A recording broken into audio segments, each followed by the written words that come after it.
जय श्री कृष्ण। पूरा गोकुल खुशियाँ मना रहा था।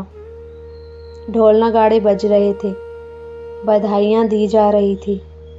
लेकिन उस उत्सव के बीच एक ऐसा रहस्य छिपा था जिसे पूरे गोकुल में सिर्फ एक ही व्यक्ति जानता था। आखिर क्या था वह रहस्य? आइए जानते हैं भगवान श्री कृष्ण के जन्म की अद्भुत कथा। यादव प्रमुख नंद के घर पुत्र जन्म लेने की खुशी में सभी गोकुलवासी उत्सव मना रहे थे। झाल मंजीरों और नृत्य गानों की धुनी से पूरा नगर संगीतमय हो गया था। गोकुलवासियों ने अपने घर को रंगोलियों एवं झंडियों से सजा रखा था। गोकुल के सभी नर नारी सुंदर सुंदर रंग बिरंगे वस्त्र पहनकर नंद के घर आ रहे थे। नंद का घर उपहारों से भर गया था। एक तरफ वे अपने भाई बंधुओं के लाए उपहार ग्रहण कर रहे थे, तो दूसरी तरफ गरीब दुखी लोगों को अन्न, वस्त्र और मुद्राएं दान कर रहे थे। गोकुल के ब्राह्मण भी नंद के इस उत्सव में सम्मिलित हुए थे। कुछ ब्राह्मण नंद के हाथों गोदान लेकर खुश हो रहे थे, तो कुछ मधुर ध्वनियों में वेद पुराणों का पाठ कर बालक के कानों को तृप्त कर रहे थे।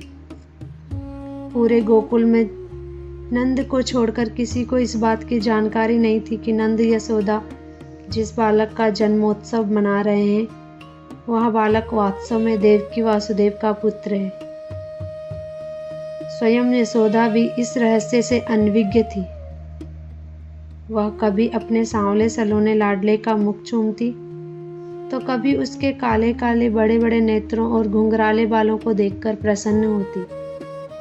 गोकुल की नारियों ने यशोदा और उसके बालक को चारों ओर से घेर रखा था।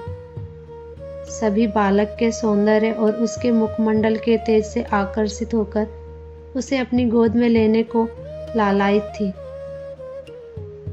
सभी गोपियां एक दूसरे से बालक के रूप की प्रशंसा कर रही थी।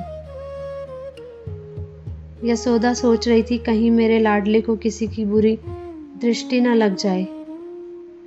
सचमुच बहुत सी गोपियां बालक का मोहनी रूप देखकर यशोदा के भाग्य से मन ही मन ईर्ष्या कर रही थी।